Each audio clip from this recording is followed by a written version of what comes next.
நீங்கள் உங்களுடைய வாழ்க்கையில் நிறைய மனிதர்களை பார்த்துருப்பீங்க.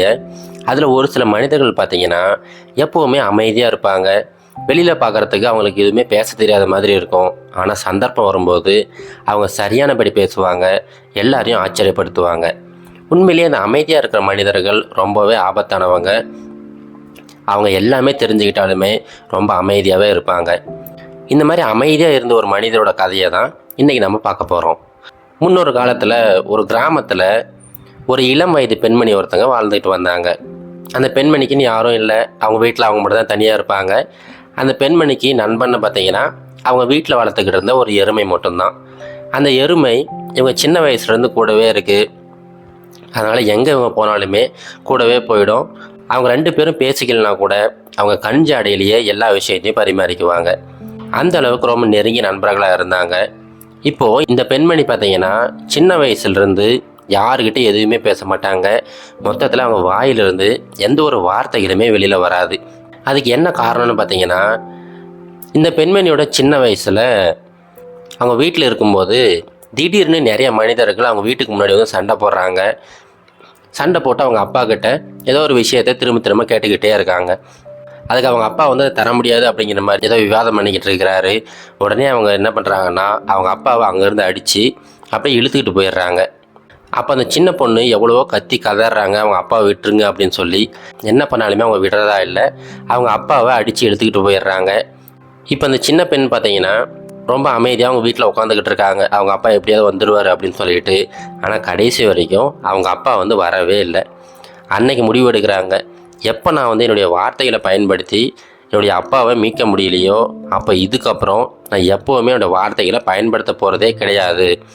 இதுக்கப்புறம் எப்போவுமே நான் வந்து அமைதியாக மட்டும்தான் இருக்க போகிறேன் அப்படின்னு சொல்லிட்டு ஒரு முடிவை எடுக்கிறாங்க. அன்னையிலிருந்து அவங்க வாயிலிருந்து எந்த ஒரு வார்த்தைகளுமே வர்றது கிடையாது. எப்போவுமே அமைதியாக தான் இருப்பாங்க. அப்படியே காலங்கள் கடந்து போச்சு. அவங்க வந்து இளம் வயது பெண்மணியாக மாறிட்டாங்க. ஆனால் அப்பா கூட யாருக்கிட்டையும் பேச மாட்டாங்க, ரொம்ப அமைதியாக தான் இருப்பாங்க. இப்போ அவங்களுக்குன்னு ஒரு வேலையை தேடிக்கிட்டாங்க. அந்த கிராமத்துலேயே ஒரு சின்ன கார்மெண்ட்ஸ் ஃபேக்ட்ரி ஒன்று இருந்துச்சு. அந்த ஃபேக்ட்ரிக்கு போவாங்க. அங்கே இருக்கிற எம்ப்ராய்டரி ஒர்க்ஸ்லாம் பண்ணிக்கிட்டே இருப்பாங்க. இப்போ இந்த பெண்மணி யாருக்கிட்டையும் பேசாமல் ரொம்ப அமைதியாகவே இருக்கிறத பார்த்த உடனே நிறைய பேர் நிறைய விதமாக பேச ஆரம்பிச்சிட்டாங்க. ஒரு சிலர்லாம் இந்த பெண்மணி வந்து சபிக்கப்பட்டவங்க, அதனால தான் யாருக்கிட்டையும் பேச மாட்டேங்கிறாங்க. இந்த பெண்மணி பார்த்திங்கன்னா ஒரு எருமையோட நண்பனாக இருக்காங்க, அதனால் கண்டிப்பாக இவங்க வந்து ஏதோ ஒரு தவறான செயலில் ஈடுபட்டுக்கிட்டு இருக்காங்க அப்படி இப்படின்னு சொல்லி பல விதமான விஷயங்கள் மக்கள் வந்து இவங்கள பற்றி புரளி பேச ஆரம்பிச்சிட்டாங்க. ஆனால் யார் என்ன பேசினாலும் கவலை இல்லை அப்படின்னு சொல்லிட்டு இந்த பெண்மணி யாருக்கிட்டையும் பேச மாட்டாங்க. ரொம்ப அமைதியாக வேலைக்கு போயிட்டு திரும்ப வீட்டுக்கு வந்துக்கிட்டு இருந்தாங்க. அந்த கிராமத்திலேயே இந்த பெண்மணியை புரிஞ்சுக்கிட்ட இரண்டே ஜீவன்கள் யாருன்னு பார்த்தீங்கன்னா, ஒன்று அந்த எருமை, இரண்டாவது பார்த்தீங்கன்னா அந்த கார்மெண்ட்ஸ் நடத்திக்கிட்டு இருந்த ஒரு வயதான பெண்மணி. அந்த வயதான பெண்மணிக்கு இவங்களுக்கு நடந்த எல்லா விஷயங்களும் தெரியும். இவங்க எதனால் அமைதியாக இருக்காங்க அப்படிங்கிற விஷயமும் தெரியும். எப்போவுமே இவங்களை வந்து என்கரேஜ் பண்ணிக்கிட்டே இருப்பாங்க. நீங்கள் செய்கிற எல்லா வேலைகளும் ரொம்ப அருமையாக இருக்குது, உங்களுடைய கைகள் ஒரு கலைஞருக்கு சொந்தமான கைகள், நீங்கள் செய்கிற அந்த எம்ப்ராய்டரி ஒர்க் எல்லாமே அவ்வளோ அருமையாக இருக்குது அப்படின்னு சொல்லிட்டு தினம் இவங்களை என்கரேஜ் பண்ணிக்கிட்டே இருப்பாங்க. அதுக்குமே அந்த பெண்மணி எதுவுமே பேச மாட்டாங்க. சின்னதாக ஒரு சிரிப்பு மட்டும் சிரிச்சுட்டு மறுபடியும் அங்கேருந்து கிளம்பி போயிடுவாங்க. இப்படி தான் நாட்கள் போய்கிட்டு இருந்துச்சு. ஒரு சமயம் வேலையெல்லாம் முடிச்சுட்டு இந்த பெண்மணியும் அந்த எருமையும் அப்படியே நடந்து வந்துக்கிட்டு இருந்தாங்க. அப்படி நடந்து வந்துக்கிட்டு இருக்கும்போது திடீர்னு யாரோ அழுகிற மாதிரி சத்தம் கேட்டுக்கிட்டு இருக்கு. உடனே அந்த எருமையும் அப்படியே நின்றுச்சு. அவரோட காதுகளை இந்த பக்கம் அந்த பக்கம் திருப்பி எங்கேருந்து சத்தம் வருது அப்படின்னு சொல்லிட்டு பார்த்துக்கிட்டு இருக்கு. இந்த பெண்மணியும் எங்கே சத்தம் வருது அப்படின்னு சொல்லிட்டு தேடி பார்க்குறாங்க. அப்போது அந்த காட்டுக்குள்ளேருந்து யாரோ அழுகிற மாதிரி சத்தம் கேட்டுக்கிட்டு இருக்கு. இவங்க ரொம்ப தைரியமாக அப்படியே பொறுமையாக அந்த காட்டுக்குள்ளே நடந்து போய் பார்க்குறாங்க. அங்கே ஒரு சின்ன பையன் ஒரு மரத்துக்கடியில் உட்காந்து சத்தமாக அழுதுகிட்டு இருக்கான். உடனே அந்த பெண்மணி வந்து என்னப்பா என்னாச்சு அப்படின்னு சொல்லிட்டு விசாரிக்கிறாங்க. உடனே அந்த பையன் ரொம்ப சத்தமாக கதற ஆரம்பிச்சிட்டான். என்னை தயவு செஞ்சு கூட்டிகிட்டு போயிடாதீங்க, நான் என் வீட்டுக்கு போகணும் அப்படின்னு சொல்லிட்டு ரொம்ப சத்தமாக கத்திக்கிட்டு இருக்கான். இப்போ அந்த பெண்மணி சொல்கிறாங்க, அட இல்லைப்பா, நான் வந்து உன்னை கூட்டிகிட்டு போகலாம் வரல, ஏதோ சத்தம் கேட்டுச்சு என்னன்னு பார்க்கலாம் தான் வந்தேன், என்ன பிரச்சனை அப்படின்னு சொல்லிட்டு விசாரிச்சுக்கிட்டு இருக்காங்க. அப்போ திடீர்னு பார்த்தீங்கன்னா பக்கத்தில் ஒரு திடகாத்திரமான ஒரு மனிதர் வந்து நிற்கிறாரு. அவர் வந்து அந்த பையனை இங்கே தப்பிச்சு வந்துட்டியா வா அப்படின்னு சொல்லிட்டு இழுத்துட்டு போக பார்க்குறாரு. அந்த பையன் இல்லை நான் வரமாட்டேன் அப்படின்னு சொல்லிட்டு கத்திக்கிட்டே இருக்கிறான்.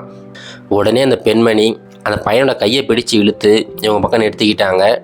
அந்த பக்கம் இருந்த மனிதர் பார்த்தீங்கன்னா இங்கே பாருமா, இதுக்கு உனக்கு சம்மந்தம் கிடையாது, தயவு செஞ்சு அந்த பையனை எங்ககிட்ட விட்டுடு, அந்த பையன் வந்து எங்கள் ஃபேக்ட்ரியில் வேலை செஞ்சுக்கிட்டு இருக்கான், தப்பிச்சு ஓடி வந்துட்டான் அப்படின்னு சொல்லிட்டு ரொம்ப சத்தமாக மிரட்டுற மாதிரி அந்த பெண்மணிக்கிட்ட அந்த மனிதர் பேசிக்கிட்டு இருக்கிறாரு. ஆனால் அந்த பெண்மணி இந்த பையனை விடுறதா இல்லை, கையில் பிடிச்சிக்கிட்டு ரொம்ப அமைதியாக அப்படி முறைச்சி பார்த்துக்கிட்டு தான் இருக்கிறாங்க. இப்போ அந்த பெண்மணியை தாக்கிறதுக்காக அந்த மனிதர் வராரு. உடனே அந்த பக்கத்தில் இருந்த எருமை அதை கண்டுபிடிச்சிடுச்சு. உடனே அந்த மனிதரை தாக்கிறதுக்காக ஓடி வருது. அதை பார்த்த உடனே அந்த மனிதர் அப்படியே பயந்து அங்கேருந்து ஓடி போயிடுறாரு. இப்போ இந்த பெண்மணி அந்த பையன்கிட்ட சரி வாப்பா அப்படின்னு சொல்லிட்டு அப்புறம் வீட்டுக்கு கூட்டிகிட்டு போகிறாங்க. வீட்டுக்கு கூட்டிகிட்டு போயிட்டு என்ன விஷயம் அப்படின்னு சொல்லிட்டு விசாரிக்கிறாங்க. அப்போ தான் உங்களுக்கு எல்லாமே புரியுது. அந்த கிராமத்துலேருந்து ஒரு சில நேரங்களில் பார்த்தீங்கன்னா திடீர்னு சின்ன சின்ன குழந்தைகளெல்லாம் காணாமல் போயிடுவாங்க. அதுக்கு என்ன காரணம் அப்படின்னு சொல்லிட்டு யாருக்குமே தெரியல. அந்த மாதிரி காணாமல் போனவன் தான் இந்த பையனுமே. இவ்வளோ நாள் எங்கப்பா இருந்த அப்படின்னு சொல்லிட்டு விசாரிக்கிறாங்க. அதுக்கு அந்த பையன் சொல்கிறான், இந்த மாதிரி நிறைய குழந்தைகளை அவங்க வந்து கடத்திட்டு வந்துட்டாங்க. கடத்திட்டு வந்துட்டு ரொம்ப தூரத்தில் ஒரு கெமிக்கல் ஃபேக்ட்ரி இருக்குது. அந்த கெமிக்கல் ஃபேக்ட்ரியில் இந்த காட்டுக்குள்ளார ரொம்ப தூரத்தில் ஒரு கெமிக்கல் ஃபேக்ட்ரி ஒன்று இருக்குது. அந்த ஃபேக்ட்ரியில் எல்லா குழந்தைகளையுமே வச்சு வேலை செஞ்சுக்கிட்டு இருக்காங்க. நான் அதுலேருந்து எப்படியோ ஒன்று தப்பிச்சு வந்துட்டேன் அப்படின்னு சொல்லிட்டு அந்த பையன் நடந்த எல்லா விஷயத்தையுமே சொல்கிறான். இப்போது இந்த பெண்மணி எப்படியாவது அந்த விஷயத்த ஊர் மக்களுக்கு தெரியப்படுத்தணும் அப்படின்னு சொல்லிட்டு ஆசைப்பட்றாங்க. ஆனால் இவங்க தான் யார்கிட்டையும் பேச மாட்டாங்கல்ல, ரொம்ப அமைதியாக தான் இருப்பாங்க. சரி வேறு வழி கிடையாது அப்படின்னு சொல்லிட்டு அடுத்த நாள் காலையில் அந்த பையனை அப்படியே கூப்பிட்டுக்கிட்டு அந்த தெரு வழியாக நடந்து போகிறாங்க. இவங்க பின்னாடி அந்த எருமையுமே நடந்து வந்துக்கிட்டு இருக்கு. இவங்க அப்படியே நடந்து அந்த ஊரோட தலைவர்கள்லாம் இருப்பாங்க பார்த்தீங்களா, அந்த பெரிய மனிதர்கள், அவங்கக்கிட்ட போயிட்டு அவங்க முன்னாடி போய் நிற்கிறாங்க. இப்போ இந்த பெண்மணி இது வரைக்கும் இந்த மாதிரி எதுவும் செஞ்சது கிடையாது. முதல் முறையாக எல்லாரும் முன்னாடி வந்து நிற்கிறாங்களே அப்படின்னு சொல்லிட்டு மற்ற ஊர் மக்களுமே அங்கே கூட ஆரம்பிச்சிட்டாங்க. இப்போது இவ்வளோ காலமாக யாருக்கிட்டையுமே பேசாமல் இருந்தவங்க முதல் முறையாக அவங்க வாயை திறந்து ஊர் தலைவர்கள்கிட்ட பேச ஆரம்பிக்கிறாங்க. ஐயா இங்கே பாருங்கள், நம்ம ஊர்லேருந்து நிறைய குழந்தைகள் காணாமல் போய்கிட்டு இருக்காங்க. நாம் அதை வந்து தற்செயலாக அப்படியே விட்டுக்கிட்டு இருந்தோம். ஆனால் உண்மையிலேயே காணாமல் போன எல்லா குழந்தைகளும் இந்த காட்டுக்கு நடுவில் இருக்கிற ஒரு ஃபேக்ட்ரியில் வேலை செஞ்சுக்கிட்டு இருக்காங்களாம். இது இப்படியே விட்டால் நம்ம ஊரில் இருக்கிற எல்லாரையுமே அழிச்சிடுவாங்க. இதுக்கு நீங்கள் ஏதாவது ஒன்று செஞ்சு தான் ஆகணும் அப்படின்னு சொல்லிட்டு அவங்க வாயிலேருந்து ரொம்ப திடகாத்திரமான வார்த்தைகள்லாம் வெளியில் வருது. அதை பார்த்த உடனே எல்லாருமே ஆச்சரியப்படுறாங்க. எப்படி இவ்வளோ நாளாக இந்த விஷயம் யாருக்குமே தெரியாமல் இருந்துச்சு அப்படின்னு சொல்லிட்டு. உடனே அந்த ஊர் தலைவர்கள் அங்கே இருக்கிற எல்லா மக்களையுமே கூட்டிக்கிட்டு அந்த ஃபேக்ட்ரிக்கு போகிறாங்க. போயிட்டு அந்த ஃபேக்ட்ரியை அடித்து நொறுக்கி மொத்தமாக தீக்கிரையாக்கிடுறாங்க. அங்கே இருக்கிற குழந்தைகள் எல்லாத்தையுமே வீட்டுக்கு கொண்டு வந்துடுறாங்க. இப்போ அந்த ஊர் மக்கள் எல்லாருமே இந்த பெண்மணியை பாராட்ட ஆரம்பிச்சிட்டாங்க. இவ்வளோ நாள் அமைதியாக இருந்தால் கூட அவங்க அதுக்கப்புறம் பேசுகிற அந்த வார்த்தைகள் அந்த ஊரோட அடுத்த ஜென்ரேஷனவே காப்பாற்றிடுச்சு அப்படின்னு சொல்லி எல்லாருமே பாராட்ட ஆரம்பிச்சிட்டாங்க. அன்னையிலேருந்து அந்த பெண்மணி எல்லாருக்கிட்டையும் ரொம்ப சகஜமாக பேச ஆரம்பிச்சிட்டாங்க. எல்லாருமே இவங்ககிட்ட ரொம்ப நட்பாகவுமே பழக ஆரம்பிச்சிட்டாங்க. இப்போது அந்த கதையில் வந்தது போல தாங்க, நாம் சைலண்ட்டாக இருக்கிற நிறைய மனிதர்களை பார்த்து ரொம்ப குறைவாக எடை போட்டுருவோம். உண்மையிலே அவங்க பேச ஆரம்பித்தாங்கன்னா அவங்க வார்த்தைகளுக்கு ஏகப்பட்ட பவர் இருக்கும். அதனால் இதுக்கப்புறம் நீங்கள் யாராவது சைலண்ட்டாக இருந்தாங்கன்னா அவங்கள பற்றி எப்போவுமே தவறாக எண்ணிடாதீங்க. அவங்க எல்லாமே அப்சர்வ் பண்ணிக்கிட்டு இருப்பாங்க. அவங்க எப்போ பேசுகிறாங்களோ கண்டிப்பாக அந்த வார்த்தைகள் அந்த இடத்துல இருக்கிற சூழ்நிலையவே மாற்ற ஆரம்பிச்சிடும்.